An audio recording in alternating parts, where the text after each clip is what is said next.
quedarse. Vamos a tomarnos unos minutos para charlar con el director Rodolfo Petris.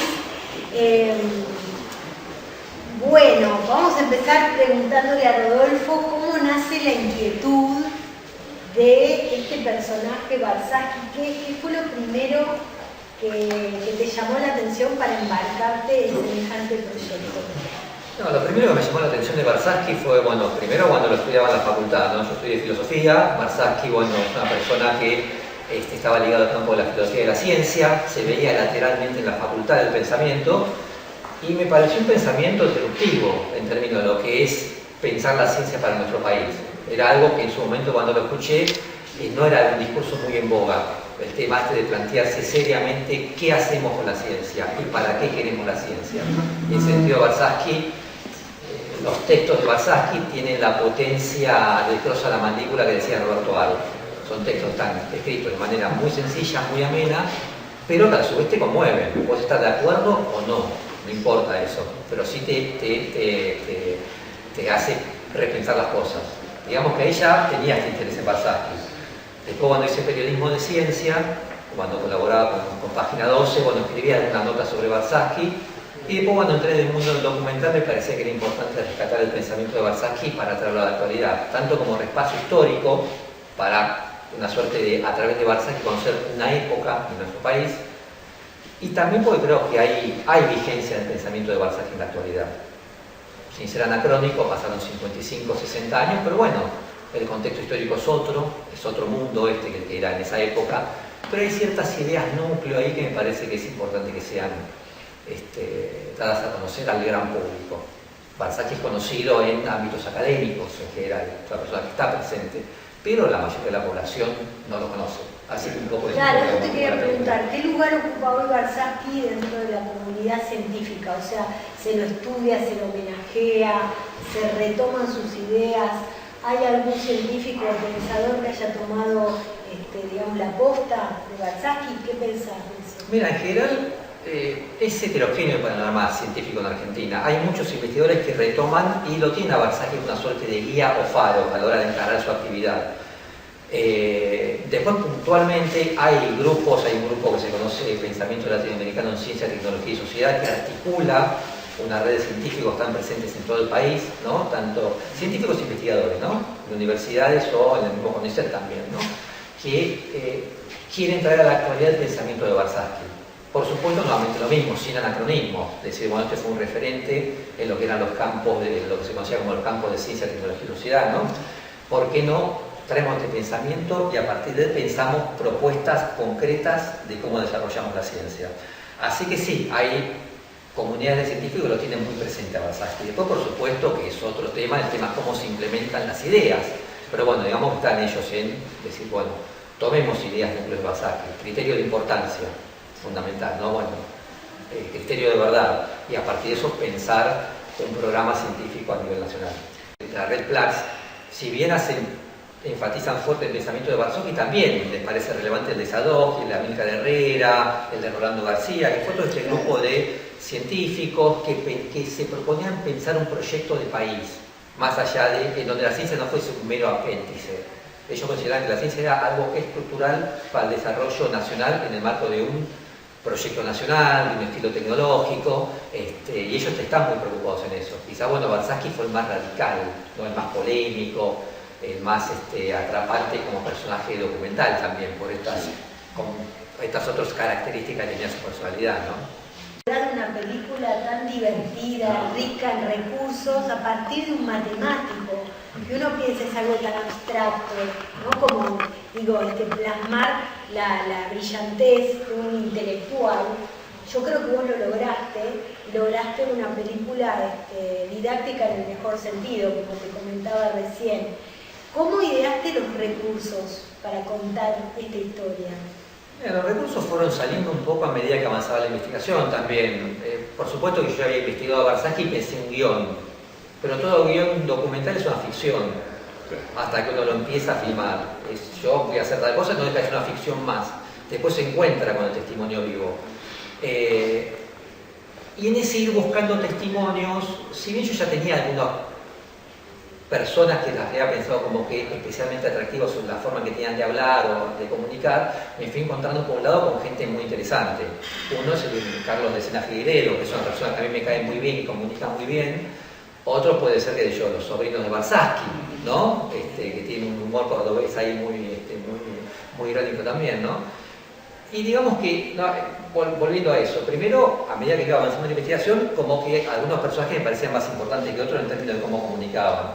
Y después sí, ir pensando, bueno, lo que decías vos, cómo puedo hacer que esto sea ameno y divertido. Lo primero que ya estaba de antes era el tema de las fotos. Eso me parecía que era algo interesante, hacer de un defecto virtud. Algo puede ser un defecto a la hora de hablar de un personaje que no haya fotos, me parecía que tiene que ser la virtud del documental. Y ahí sí pensarlo en términos de alguna investigación o hago algo medianamente policíaco, investigativo, cómo consigo esto. Pero digamos que se fue dando en conjunto todo eso. Había unas ideas que tenía al principio cuando escribí el guión y después, bueno, otras cosas que fueron apareciendo. Hacerlo algo más federal y hablar en otras universidades también. Lo que pasa es que cayó la pandemia de por medio, con lo cual fue imposible plantear este tipo de cosas, excepto esta que está acá.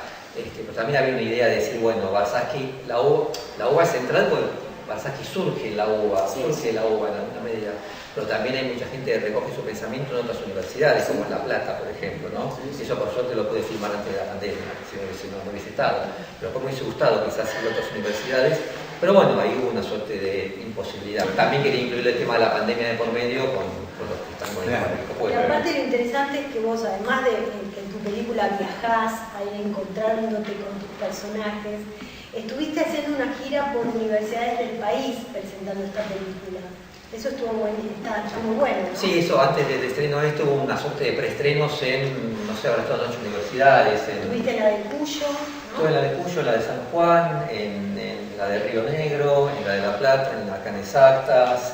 Bueno, en la UNLA el otro día en la Universidad de la Luz, ayer. En el Congreso de Pensamiento Latinoamericano, ahora va a estar en la UTN en Avellaneda. Bueno, me estoy olvidando un poco, ¿no? En Esquel también, pero la idea siempre fue que la película esté disponible para quien quiera que la quiera pasar en una universidad o donde sea, me la pide y la pasa, no tengo ningún tipo de problema, porque la idea es que se vea la película, que circule y que pueda haber una suerte de debate acerca de esto. Siempre estuvo pensada la película en ese sentido.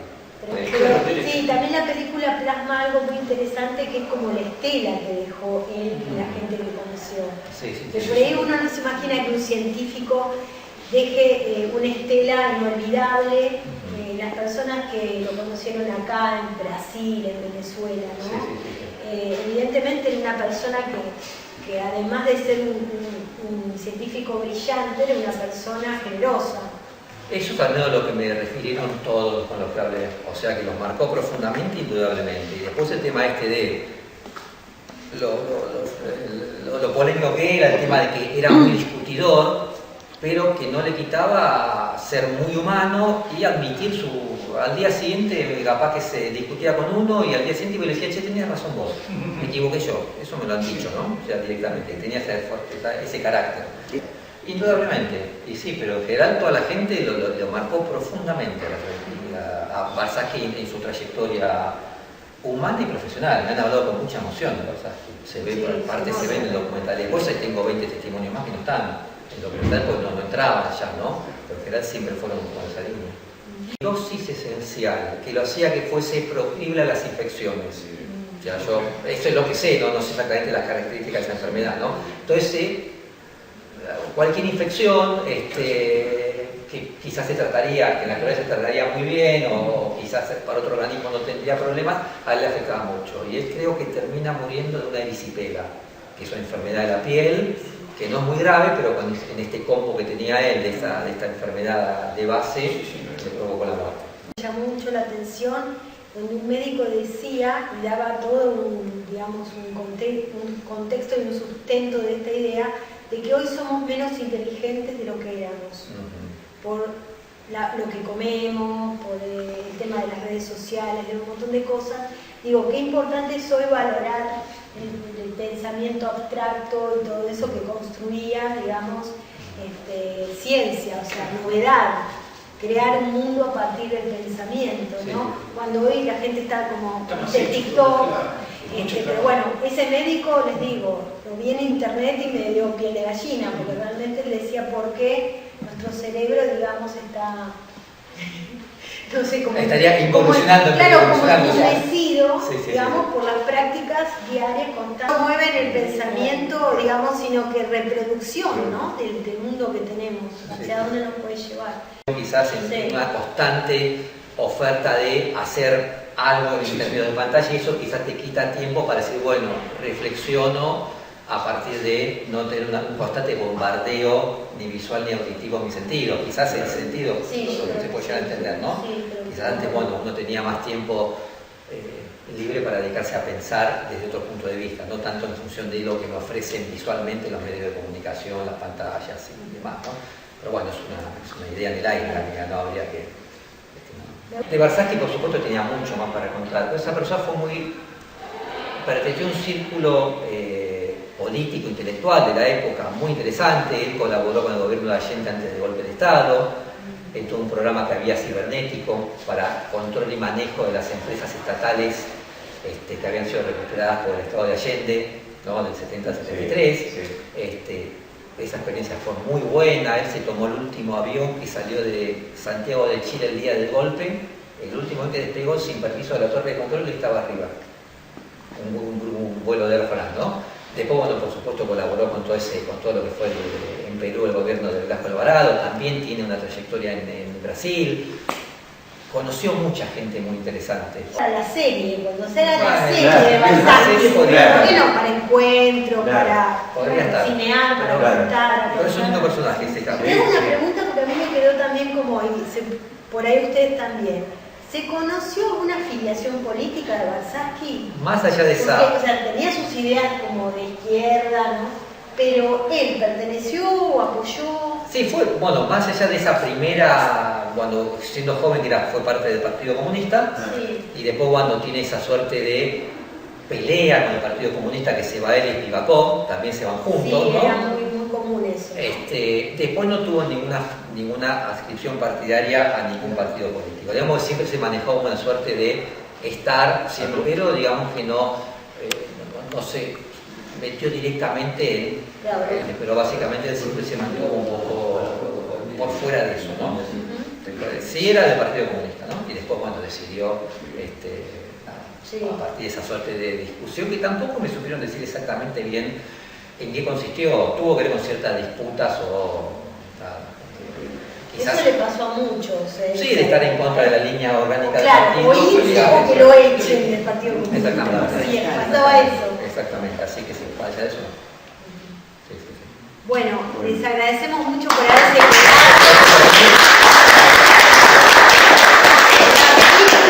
Tiene un Instagram, el director Rodolfo Petris también, así que si lo pueden etiquetar, buscar como Barsaski, el científico rebelde, o Rodolfo Petris, ahí estamos.